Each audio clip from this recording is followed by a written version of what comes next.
It's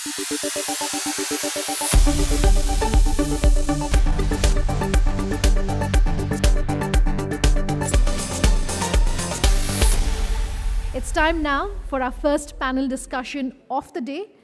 The government is taking all the right steps towards making India digital, and as the country's telecom industry is transitioning from a largely voice-centric orientation to a data-centric one, the new telecom policy is expected to provide impetus and bring ease of doing business, even while it paves the way for the next generation of technologies. But what exactly is in store under the new policy? Our first panel of the day will discuss the National Telecom Policy, the associated challenges, and the associated opportunities. As I announce the name of each of our panelists, could I kindly request you to join us on stage? First, I'd like to invite our Executive Editor, ET Now, Supriya Srinathey, to join us on stage to moderate the session.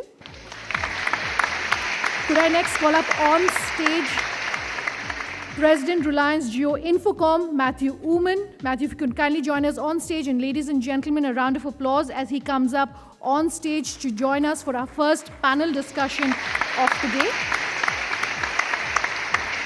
Could I next call up on stage SVP and President Qualcomm, Jim Cathey. Jim, if I can kindly request for your presence on stage.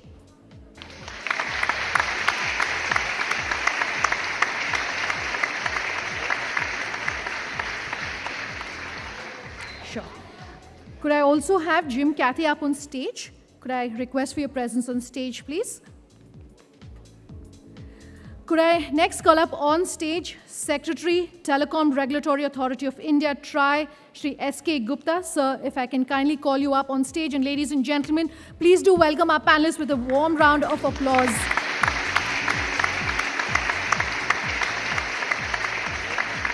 Next up on stage, Director Vodafone P. Balaji. Can I kindly request for your presence on stage? And can I request the audience to continue the applause as our panelists walk up on stage?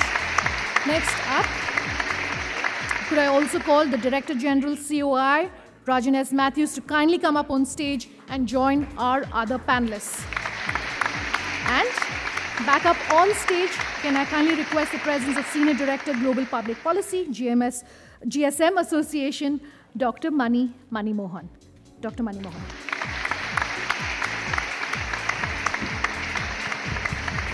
Over to you, Supriya. Thank you. Thanks a lot for that. Thank you very much. We've managed to get a panel together. Some of them were out. And Akhil, thank you very much for staying back. I will direct the first few questions to you. And I think you largely touched upon some of the things that I want to speak about as far as the new telecom policy is concerned. Stakeholders in this room don't need to be reminded of what this policy entails, how it's coming in at a time when the operators have gone down from a 14 to perhaps a mere 3, how India is moving away from a voice telephony market to a lot of thrust on data. And so obviously the paradigm, the entire cornerstone of the policy and its paradigm will change. But the question still remains the same. And I think the first few questions will be to telecom operators right here. One of them I think you touched upon, it's a bit of a raw nerve with the industry, and that's levies and taxation. And for very long, Indian telecom has, some of them say, been treated as the golden goose. It's overly taxed. Do you believe the national telecom policy needs to address the levies first and foremost? We're talking about all kinds of levies which add up to 30% outgo from the sector. Is that your big demand before, of course, the other contours of the policy are decided? Mr. Gupta, yes. Well, to me, the question of levies is actually a subset of the bigger issue which the telecom policy should address. And I feel it's a great opportunity in this policy to include that this country will look at a nice balance between consumer interest and the health of this industry. And for maintaining that financial health of the industry, there will be various steps to be taken. One will be enable infrastructure sharing. Levies come right within that. And therefore, it has to be seen not as profiteering, which normally people would look at, but I think it needs to be seen in context of financial health of this sector. Fair point indeed. Mr. Oman, one of the points that Mr. Gupta did touch upon while he made the presentation was some of the antiquated definitions and AGR and the way it's calculated, how businesses have changed. Do you believe, I mean, other than the fact that we perhaps need to relook at levies altogether and avoid double taxation, it's these definitions that have also to be reviewed and perhaps redone? See, I'm not sure personally about whether it needs to be redone. I think it's primarily about addressing real issues. So if you look at, from a levies, you mentioned the AGR. Yeah, I mean, I do not believe it needs to be at 8%. I believe it can be significantly lower, significantly lower. It could be 2%, it could be 3% at the max. And then you take the spectrum usage charge as an example. People are bidding on spectrum at market price. Why should there be actually, I don't even know why you need a spectrum usage charge because you've already paid for it. Now, if there are administrative charges that need to be done, and there has to be maybe a 0.5%, maybe a 0.8% to take care of administrative things, then I think that's feasible. But at the same time, you don't want to go change the rules in retrospective because it's like saying, you are taxed from 2014 for whatever you did in 2019. You don't want to do that because you want to be fair to the bidding process that happened at such a time. But going forward, what are the rules to be done in line with so that there is investments that is happening and promoting investments, encouraging investment? I think it's a great idea. I'll come to investments and infrastructure in just a bit, but Mr. Balaji, you know, one of the things that I read while I was coming for this session was that Vodafone, Idea, and Jio have been served notices for exaggerated credit claims under the GST. So what really happens in an industry which is in any case double taxed? You've got into a GST regime where taxes are higher. You know, will the national telecom policy have to look at this in a more holistic way? Or is this how businesses are going to be? Because, you know, you're in essential services, you're moving towards, you know, it has been brought in the GST, and still there seems to be this, how do I say, the magnum opus of taxation all around you. No, so I think I wouldn't talk about a specific issue other than to say that I know the industry as a whole is extremely conscious about of being responsible corporate citizens. That's really, I would say that for all the companies that you mentioned specifically. So that is not the issue in terms of taxation. We are proud as an industry for the amount of taxes that we've actually contributed, and it's also our beholden duty. The time for relook at what needs to be done going forward. I think the investable surpluses need to go up significantly for all the challenges that you have in terms of rolling out new sites, new technology obsolescence, upgradation, new services, and so on. And in that context, clearly a simple way of kind of looking at telecom revenues as a means to kind of tax and then having a simple way of kind of dealing with it and a rational way of dealing with it would be good. In fact, we are very gratified that the government actually has been saying that telecom industry is going to actually pave the way for Digital India from being an infrastructure essential requirement for the same.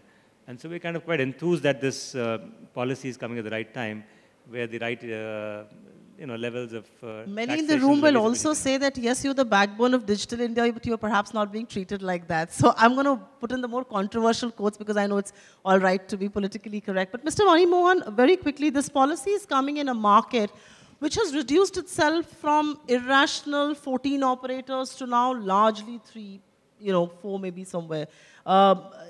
This is a market that has greatly consolidated, and the consolidation was led by the market forces themselves. It's not as if the government said that we need to go down from the irrational 14 to 3. Given this change, given this perspective, and obviously our policy in the past has been for a market that supported those number of players, how different will this policy have to be? So I think consolidation as a trend, as telecom industries mature in terms of their potential market opportunity, I think it's a trend that's going to happen, and we see this happening everywhere.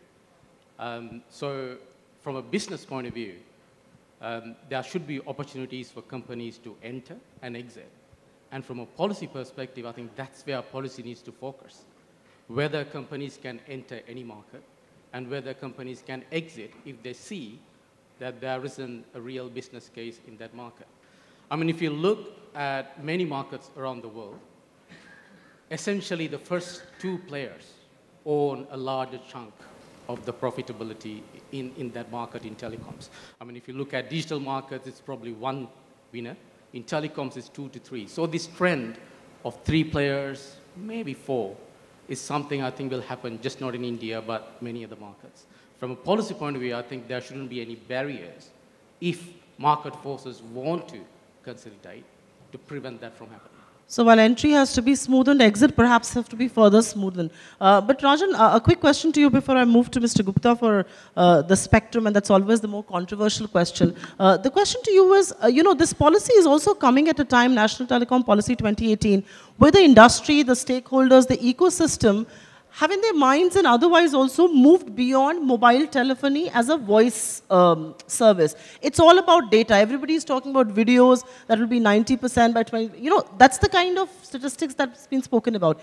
Given this new reality and given the change that the industry is seeing, how do you expect this policy to address that concern? And I'll talk about data in more detail in just a bit. So I think just to take off from what Akhil said and what Matthew said, I mean, what's your policy? Because what is underneath really is to support the policy. You have these really great ideas, connect the next 1 billion, roll out 5G, give speeds of 2 Mbps, even that's, moving from, 512 kbps, all of these really great, put India on the map in terms of innovation. And then you ask yourself, who's going to get it done? The government is not saying we will because it's been privatized. So it's 100% in the realm of the private industry to come up with the resources to meet these policy objectives. And that's why we continue to harp on saying, if you don't fix the issue of how much surplus, to use Balaji's term, or how much profitability, you're just not going to get there. So aspirations are good, but the execution to get to aspiration fulfillment is equally important. Jim, Kathy, before I go back and talk about spectrum, which I want to address with stakeholders, is this an argument that you hear everywhere else in the world as well? Yeah, it's interesting. In the other regions that I look over and study, you're actually seeing now that LTE and now the movement to 5G is forcing a debate on public and private interaction, and where you may have an advantage, and I'm by no means an expert in the India market. I have some ideas, but I will give you a suggestion, and many of you are hitting on this theme, but you're bouncing around the edges. And it's, when you talk about the cost of spectrum, whether it be taxes or whether it be just the cost of the auction of the spectrum, India has a very unique opportunity where the auction doesn't just have to be, boom, it's $5 billion for the spectrum or $7 billion US for the spectrum.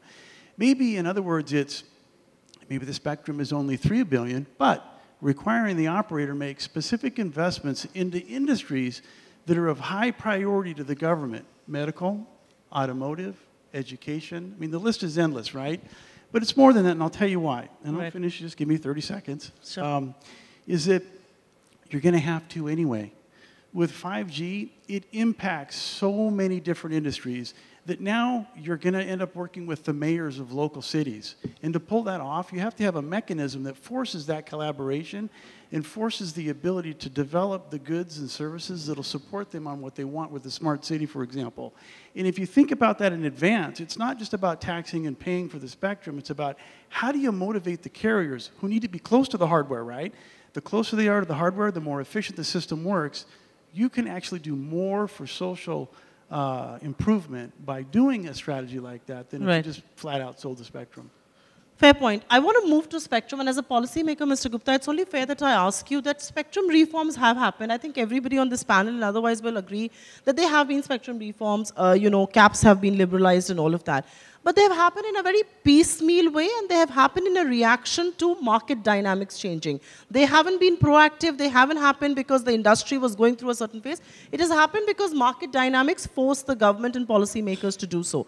Now, as the new Telecom Policy 2018 comes up, does it entail an entire overhaul, an entire relook at how spectrum has been treated, not just by the industry, but by the government and the policymakers themselves. I mean, everybody speaks about contiguous spectrum, not discretionary. People are talking about why have a reserve price? When there are these 3 or 4 big players in the market, why not leave it to market forces to determine prices? I think before I particularly answer this question Sure. of the spectrum, I would like to just briefly touch upon that at what point we are here and why National Telecom Policy 18, which is likely to come, becomes very, very important. If you look at the journey of the telecommunication, in 1997-98, there was no sort of connection and there was no player, so therefore liberalization was started.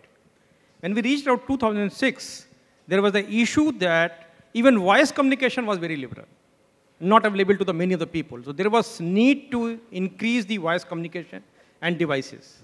In 2012, we wanted multimedia services to be grown out. But when we are sitting on 2018, it is basically we are starting, or rather we have entered to the revolution of the data services. The nature of telecommunication network, which happens to be in 2006 or 2012, and the nature of telecom services, which will be now, will be drastically different. Now telecommunication has become a backbone sort of things to provide all different services. It is not a telecommunication that you are meeting the requirement of voice between consumers, or only requirement of data communication between consumers, or you are only meeting the internet requirement of the consumers, but you are meeting the requirement of the country as a whole. And your whole country growth will depend on the robust infrastructure of telecommunication, and therefore this has become a critical infrastructure. Therefore, new policy framework must look this particular reality from a very different glass than it has been looked before. So will you relook the spectrum? Yeah, I'm just coming on. Perspective. If you look at, we have given the inputs for the formation of National Telecom Policy from the TRAI point of view, that is available on the website also. And we have very clearly written all the issues that whether it is a licensing framework, or it's a spectrum, or it's a licensing fee.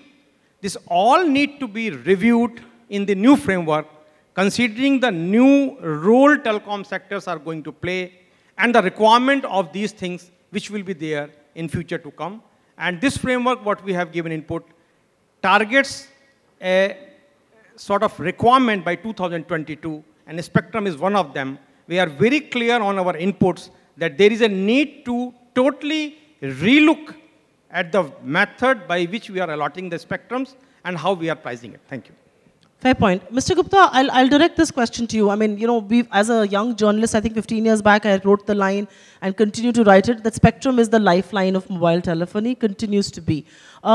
Are you, A, satisfied with the government's approach of trying to treat the spectrum differently in National Telecom Policy 2018? And B, just to be the devil's advocate, one of the things that's said against the industry is that the government fears that if the reserve price were to go, there would be cartelization and they will not be able to discover prices. Do you believe the market has now matured to the extent where you can put up your hand and say, we are sure nothing like that will happen?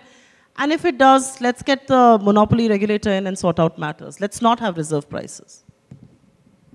Well, first of all, to your earlier comment that the spectrum availability policy has been a reaction rather than proactive stuff. I'm a little sympathetic to that because that's how industry develops. There's always a reaction to how an industry evolves. So nothing wrong in that. The great job done is on harmonization. I think that's a great job. Coming to auctions, well, the fact is, it was the problem of 14 players. But in a democracy, how else do you give a scarce resource is something we would love to see. Mr. Gupta said that they are looking at it in a different manner. We would love to see that the existing players are just given these new spectrum requirements at a price which need not be zero, but which reflect the new reality of this world. So to some extent, we would love to see what comes out in this policy on the spectrum, but we do need to realize that spectrum has been a revenue earner. But most important, I want to point out to what George said. If you have paid for the spectrum, why are you charging the spectrum charges once again? And that brings us to also a bigger point. It's been a very heavy morning. there is a general feeling that between incumbents and Jio, we are always disagreeing. That's not the case. There is So we make you agree. absolute unanimity on what George said. I think Now, it's... Akhil is calling me George, so I have to correct him, but that's okay. Oh, sorry. Matthew. sorry. Matthew Oman. Matthew. Yeah. So what Matthew said is absolutely right. Now take US SOBO charge, for instance. I mean, we are already covering 98%, 99% population. Why Why have that continue charge at to all? use the charge? There's so much money left there. And so we do need to reflect on some of these, particularly the spectrum going forward. Matthew, coming to you, what sort of a policy would you want to see as far as spectrum treatment is concerned? I mean, you know, operators have said, and we'll talk about 5G in just a bit, but, you know, contiguous spectrum is required. And you know, the other point is, why have reserve price when we can discover a market price without cartelization and all of that? So now that Akhil has made this disclaimer that you're not always fighting and you agree, do you essentially agree on that point? First of all, I do echo everything Akhil said, and I think, and I appreciate what he said. All the more, before I answer that question, need to also talk about what Mr. Gupta from TRAI said. First, I've never met this gentleman before, and it's great to visit with him in, you know, over here.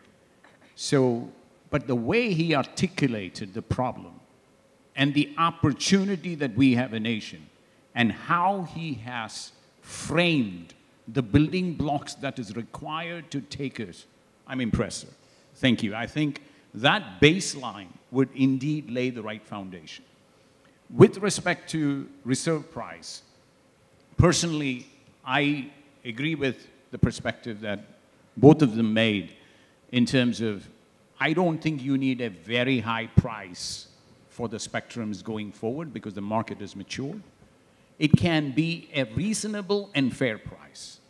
The reasonable and fair price meaning so that folks do have additional capital to operationalize that spectrum and realize India's 5G objectives and dreams, right? So I do concur with that. I don't think you need to get stuck with there is only one way to get a fair way to get the spectrum auctioned and delivered. I think there are multiple ways, especially when you want to incentivize the industry and deliver the true experience of 5G, including leveraging that USO funds as possible to delivering emerging products and services to the rural community, because I think that's a very critical point. Fair point indeed, but that's where markets are, and perhaps operators will go there. But Balaji, I'll take a quick question with you, and then I want to discuss 5G, and the panel will have to excuse me because I will direct some disproportionate number of questions to the two guys who say they're not fighting all the time, and they are in complete agreement. But Balaji, the question is, while I'm switching to data, by 2022, it's believed 90% of the data will be video. Are we ready for this kind of data influx? And, you know, I think Akhil rightly said, we are not going to see a data revolution. We're perhaps in the midst of it. And will this policy have to perhaps address a sunset for 2G and 3G for all of this to be a reality? I think we've chosen a broad framework on the policy and then saying that the market will take care of itself. The fact that the entire ecosystem is pushing for new technology to be introduced at the earliest, 3G, 4G devices, the number of devices that are coming with that itself, the price points that are coming in is significantly lower today from the handset people. The kind of bundling that's happening from operators is again incentivizing that whole process. In a manner of speaking, it's not about putting a definitive date, but it's starting to happen by itself in terms of more and more people getting 4G service and devices. What Akhil said earlier, I almost expect between 12 and 18 months, 2G equals 4G from a coverage point of view. That's a given. So when airwaves are there, the prices are there, the devices are there, it will happen automatically. That said, I think there are some fundamental things. The cost of doing business and ease of doing business, both are equally important. The government has done some very nice things, which I'd give the example of the portal on EMF or the overall national policy on right-of-way.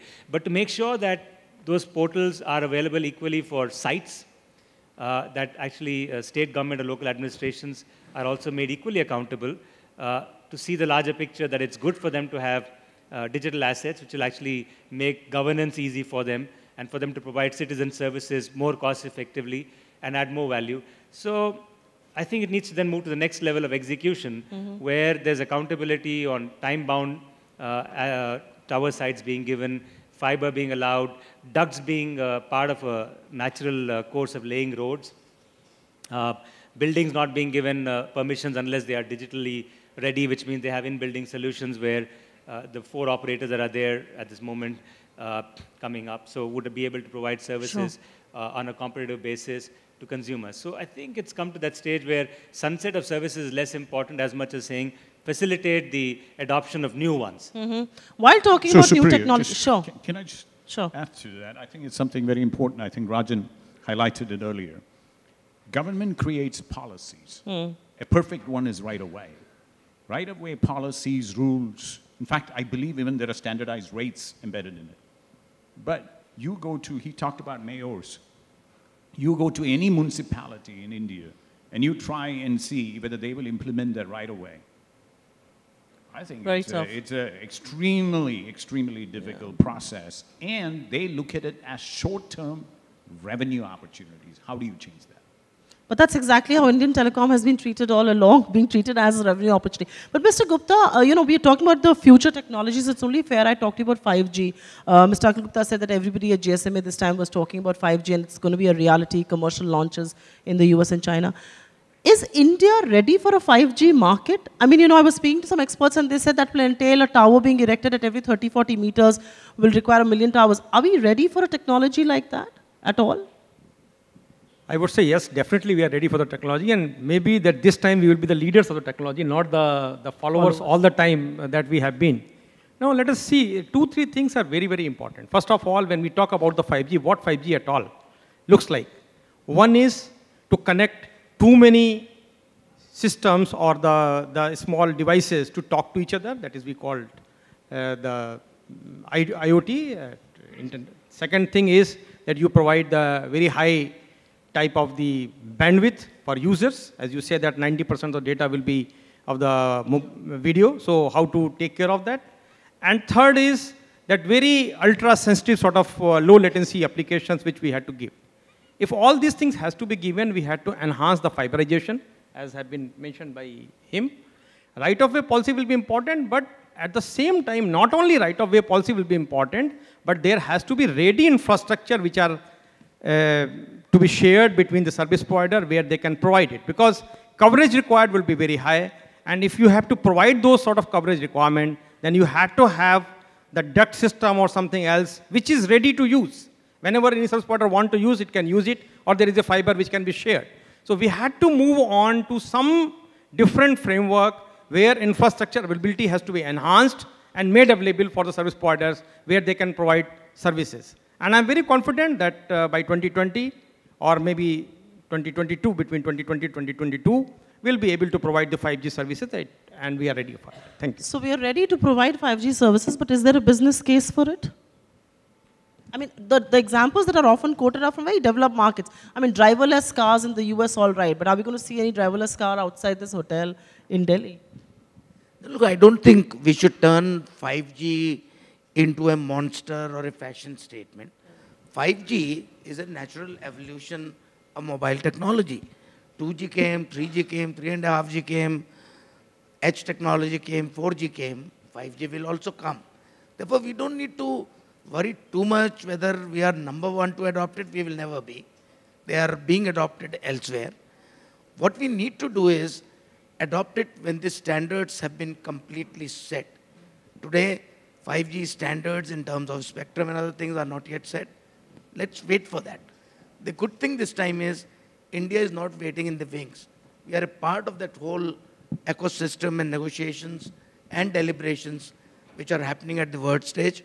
Therefore, the time lag this time for India to adopt 5G will be small. Coming to the business case, well, I think the whole world today is thinking about what business case to be there. One, obviously the customers need higher speed. They will consume more. Therefore, there is a business case.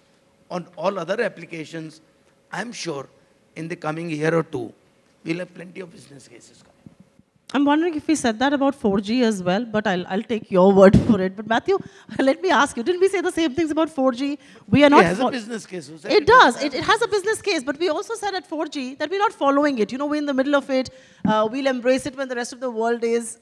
It hasn't been as robust. I mean, you know, yes, maybe in the metros, all right, but I mean, just to talk about the business case for 5G, and then I'm going to go across to the others and talk about the infrastructure if it's ready. So you can combine the two questions. Are we infra ready for 5G?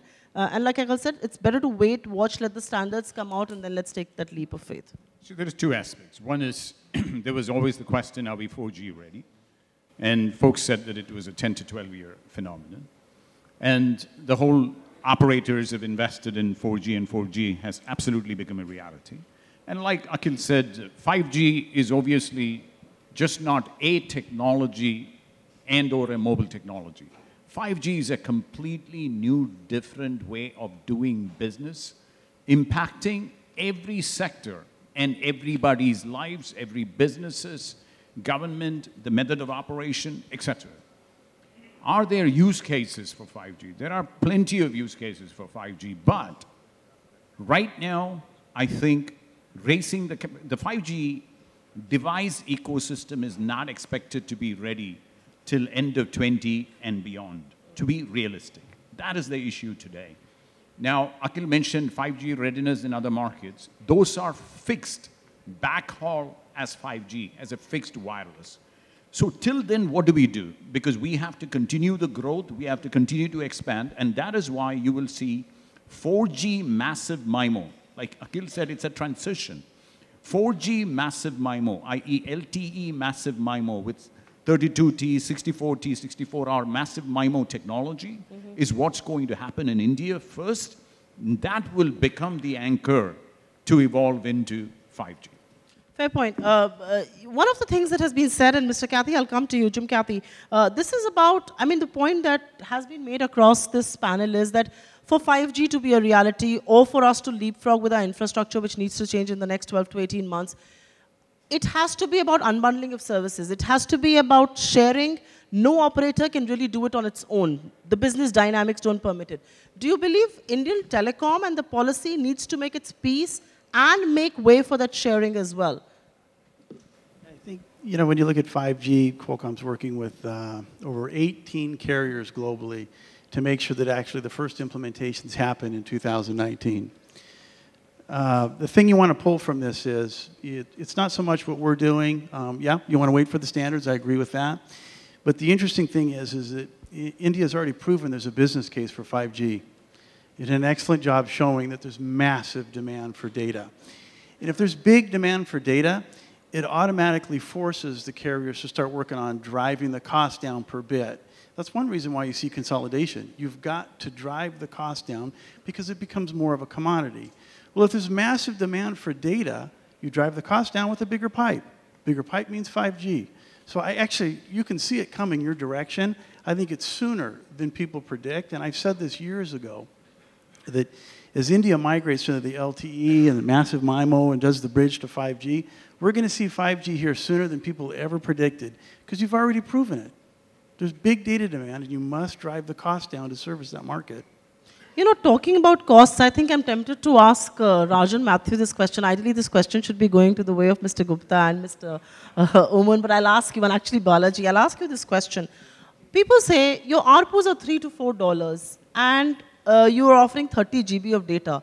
How long is this going to be sustainable? And I'll tell you why I'm asking that question. Not on the viability of the industry or the sustainability and all of that, because national telecom policy will have to marry competitiveness vis-a-vis sustainability. When does this stop? I mean, this has to stop at some stage because your investments have to be driven up. I mean, a market like China is investing $80 billion a year. We're obviously not doing that. Korea invests $15, you know, $30 billion a year. We're not doing that. At some stage, and you know, we say that irrationality has gone, the carnage has gone, we are back to sound business. But when will this madness stop? This is not sustainable, is it? I think you're absolutely right. It's not sustainable in terms of the profile of the industry. Now, just to give you a few data points, Supriya, first of all, we pay 30% more in terms of every megahertz of spectrum, right, in terms of global standards. we pay global prices for our network, right? Between the two of them, that's probably about 70% of all of the necessary investments, right? And look at the ARPU, right? Global average is about $75 US. We, $3. Right? So this is the stark profile of what's required. And so to continue to say that we'll have a race to the bottom simply is not going to get us there in terms of what the policy is demanding of what the operators have to deliver. It's just not there. And so I'll just give you a data point again. The EU Commission is here, right? The ITC Commission is here dealing with the government. You know what's on top of the agenda? They're saying is that we've got to make operators profitable again for us to be able to roll out 5G and make our countries digital ready. They're saying is that this issue of the consumer continuing to have oodles of GBs and all of that's fine, but they've gotten to the stage where they're saying is that their programs are at risk because operators simply don't have the financial incentives anymore to invest. No, that's a very valid point, and I think TRAI will be answering some questions on that. But before I go to Mr. Gupta, Mr. Balaji, you want to add to this? Because, I mean, one of the things that just to be the devil's advocate, I will say is that the industry has driven itself to a stage where you may bury under the weight of your own actions. I mean, you know, these ARPUs are not sustainable. You have to invest to be viable in business. So, you know, the reality is there is no differentiator, services are commoditized. I can't tell one pack from the other. Has the industry also brought it upon itself? So I think... I'm finally going to make Reljo and the others fight. I hope I do. Go ahead. Okay. So I think there are 2 or 3 things, right? Go back to the basics. There is scale to be built up, and I think we are now getting to the stage where if you forget the past and look forward, we're saying that scale is being built up in the hand of fewer operators. That's one structural reform in place. Second, an acknowledgement that there needs to be something done, and therefore the timing of the telecom policy that Mr. Gupta also talked about. It is looking forward, new technology, innovations, all of those things need to come in, and therefore the need to kind of address core issues. The kind of vast consultation that's happened, I'm sure will result in something which is kind of paving the way for the next 5 to 7 years. And so, is there an acknowledgement that things need to change? The answer is yes. Is there one silver bullet? The answer is no. There are multiple things that need to be done, whether it's execution or to look at, I mean, I'm just beating the same point, 30% plus taxes didn't happen overnight. It's been kind of building up. And on top of that, if you add the spectrum burden of about 12 to 15% that you need to put in, there's about... Sure. If you earn 100 rupees and 45 to 47 goes into, you know, by way of one way or the other into the government coffers, then that needs to be relooked. I believe that acknowledgement is there. So things are shifting, and I would think that with sharing being proven to be pretty hugely successful on multiple elements and that being acknowledged, I'm quite certain that the overall scale of, should I say, rollout and the opportunity ahead is such that you know, there would be some kind of correction that will take place. Mr. Gupta, I want to ask you a specific question. Do you believe the regulator or the government, from a policy-making point of view, has let this happen at the cost of investments in the sector? I mean, if ARPUs are going to be so low and if tariffs are going to be so rock bottom, and you are going to let that continue, which it has in Indian telecom, it's eventually going to impact investments. I mean, who will have the pockets, the wherewithal to invest? So, you know, in hindsight, do you believe that has happened? And does NTP 2018 need to correct that? I think I'd like to get your attention back to 2004, where we have given forbearance in the tariff. And TRAI has never fixed any tariff like it should be less than $3 or $2 or $1. But as a regulator and as a policymaker, doesn't the sustainability of an operator or operators also be a part of policy? That's all I'm asking. Let me complete. While any service provider fixes the tariff, he has to be sensitive for too many things. Number one, that what is the paying capacity? Number two, whom he wants to cover? And number three, what is the sensitivity of the tariff? And number four, that what is the total mass which he can cover? Now, if I touch upon certain data points, once the uses or rather the price per GB was reduced, the acceptability or the utility of that particular data has drastically driven out. And as of today, if you see that every subscriber, even if it is using data or not using data, the average comes out to be about 2 GB what they are using. And if you see the people who are using 4G, it's more than 11 GB what they are using to. And number of subscribers in India is 1.2 billion. Now, let us not forget these figures. These figures play out very, very largely on that. 1 rupee increase means 1.2 billion rupees in a month's time. So fundamentally, when anybody is prescribing any tariff framework and all these things, we had to be very, very careful that what all is happening and why it is happening. Then there are large business models which has to be developed. If you see that, no, today my tariff is like this, and therefore this is the end of it, I don't feel like that this is the end of it, because there are many new opportunities building up, and these new opportunities will be very much encouraging for the service provider to invest, and the future is going to be very, very bright. People are telling that, okay, 5G may not be coming immediately, but the issue is that 5G is of different verticals, and some vertical will be catched on very fast. The other will not be. The car is not a right answer, but there are other applications which are the right answers, and they will come up. So I am very sure about it that situation is not as bad as one can think of, that everything has gone bad, and therefore there has to be a large interventions required to correct the situation on the pricing.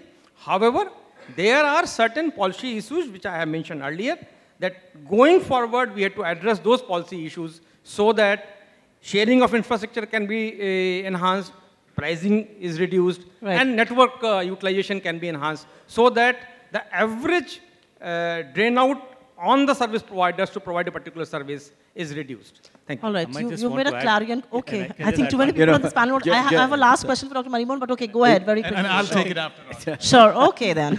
I told you we'll get them to fight. I have. Go ahead. No, just saying is that, there is an issue of irrational exuberance, right? We all recognize this in markets, right? In highly competitive markets, and that's why the regulator's there, right? And that's why we say, look, what does the regulator's role probably mean in these environments? So, I mean, you had the economic meltdown of 2008, and everybody jumped on the regulator, right? And Mr. Greenspan himself had to do a mea culpa. But the point is saying is that, look, timely intervention. Forbearance, all right, but there's something called viability of business models as well. Go ahead. From a practical point of view, I think I'm not picking up a specific instance, but I'm just saying level playing field is critical, needs to be the bedrock of anything that is done. Nurturing innovation is extremely important, and that should be across all the value chain members, whether it's devices or operators or OTT players. Therefore, when we say same service, same rules, when we talk about allowing unshackled competition and not kind of putting restrictions on licensees versus non-licensed players, those are equally important in my view. And if you did that, then it will structurally then provide the right kind of framework to ensure that you allow for everyone to have an equal chance in this market environment to be successful. So one not so politically correct contention, one politically correct, but it's all directed at you. Not a problem, actually, because we are doing what the market needs, what we call as rational pricing. I don't know if rational pricing is called low ARPU, high ARPU, because what happens is, if you have antiquated technologies, and if you have antiquated business models, and you have high inefficiencies, your cost of doing business will get disrupted. Your businesses will get disrupted. No industry can look to the regulator. No industry can look to the government and say, save my day. Because any industry has to work with market forces. Google, Facebooks of the world deliver a boatload of services for $0. And how do they make money? They are 400, 800 billion going to $1 trillion businesses without charging a dime. So I think it is about business model. I think it is not just about one parameter. There are various parameters that has to be looked at. It has to be looked at holistically, and it cannot be looked at as a particular point and harp on that particular point, because I think India needed it. India is not the United States of America. India cannot afford $40, $50. India can only afford. That is why Indians are able to use 100 MB to 4 GB, and yet companies that have different business models able to have EBITDA as well as profits. All right. I don't know if Akhil Gupta wants to respond to that, and if he does, I'll What give up I want to respond is, I know there's grave provocation from this side and this side. I'm not going to get into that because I guess I'm just doing a good job. I'm too seasoned to be drawn into that. One thing I want to definitely say, when in this industry the companies were very profitable, nicely profitable, it would have been stupid for us to say we alone did it. I think we were always, and it's a matter of record, always said that this success has been possible because of the government policies, the government support, and something that we have done right. Conversely, when things go bad, it'll be stupid on part of the industry to say the entire blame lies on the footsteps of TRAI. Or for the government to say, oh, you know, we couldn't care. It went bad, we had nothing to see. Mr. Gupta talked about the forbearance in tariffs. But one thing which needs to be kept in mind is that with that forbearance, it was always kept as a power that TRAI could intervene when it deemed necessary. Unfortunately, the mindset was that the only necessary part can be if the customer is being charged too much. But let's not get into that. My simple submission is it would take always an industry like this two to tango. The private sector as well as the regulator and the government. And we could have our differences of opinion, but that is the harsh reality. Just one quick minute on your other question, how long will it last? That's important. That's true. So I won't say it depends on Matthew now, but I would say the most important thing to me is the industry structure should be right. And after a long time, forget the reasons how it happened, at what cost has happened. The sanity. The industry structure is absolutely right. 4 players, including one government player, is the right structure for this country. And that is what matters. Now, which means that it's a matter of time that this industry will turn back to profitability. There would be definitely at some point some increase in tariffs or in the size of the ARPU of the packs. It will come back to profitability. What is most important to me is that the structure is right. And therefore, I would agree with everybody here that this industry is poised for some very good times in times to come. So with all my provocation, you return it with a senior statesman-like remark, but yeah, very quickly. I have to go to my... Sure. See, fundamentally, one thing is also very important. If you refer to our TRAI consultation paper on NGN Eco in 2009, we have very clearly dealt with that transition from the technology is happening. And now we are moving from a different type of PSTN networks to the IP networks. And once this disruption will happen, the voice will lose its value, it will not be charged, and then there will be shift to the data. Once this is going to happen, anybody who will be the first comer to adopt the new technology will kill, in a sense, that reduce the margins which benefits to the consumers. Therefore, this is nothing very special. It's a very normal phenomena where price on the voice services has reduced drastically, and intervention of the regulator is required only in a specific cases and not all the cases. That has to be kept in mind. I'm going to use my moderator's discretion and end this debate right here, but I'll just talk about the consumer's point of view, and that's the last point I'll take with Mr. Moneymohan there. Amidst this all, where is the consumer? How is the consumer going to be handled through this transformation? We are still treating the consumer with a very 2G mindset.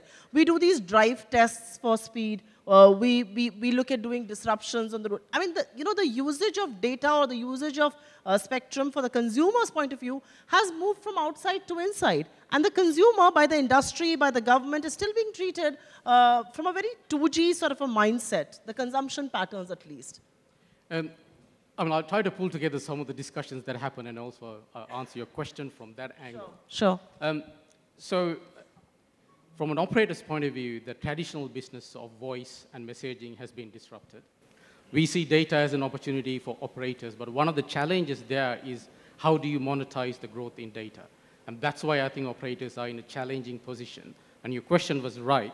Given the levels of ARPU, how do you invest in it?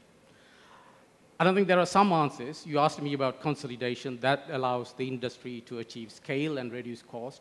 We see consolidation across sectors. For example, in the US, we see companies buying content companies, Verizon buying AOL, AT&T trying to buy Time Warner. So one way the consumer would benefit is, yes, in terms of voice and messaging, they would be getting it for a lower price, but they would also benefit from consolidation within the sector and across sector. And I think 5G is an opportunity to unlock further value. I mean, you asked about whether we are ready for 5G. Right. This week in Chennai, the 3GPP standards group is meeting, and the meeting is finishing today. They standardized 1.0 version of 5G new radio last year. So from a technology point of view, it will be ready. From a use case point of view, yes, there are challenges. The enhanced mobile broadband, which will benefit consumers, it's all about the consumer proposition. That would probably be the biggest business case in the next few years. But gradually, we will also see digitization of the industries and vertical opportunities. And I think that's where the question really is whether policy is ready for 5G, whether policy will enable these kind of cooperations between verticals. Right. Policies like net neutrality needs to be rightly set so that the opportunities to differentiate, to enable specialized services are not prohibited. And I think that's where policy should look at the consumer angle. Fair point indeed. You summed it up with all the questions that I didn't come to you for, but you didn't answer my consumer question. But I think on that note, I will thank this wonderful panel for keeping the discussion alive. It's my job as a moderator to provoke, but I think like in telecom, sanity returned to our panel as well. So thanks to each one of you for participating, and thanks for being a lovely audience. I've completely run out of time here, so I can't really open it to audience questions, but thanks very much.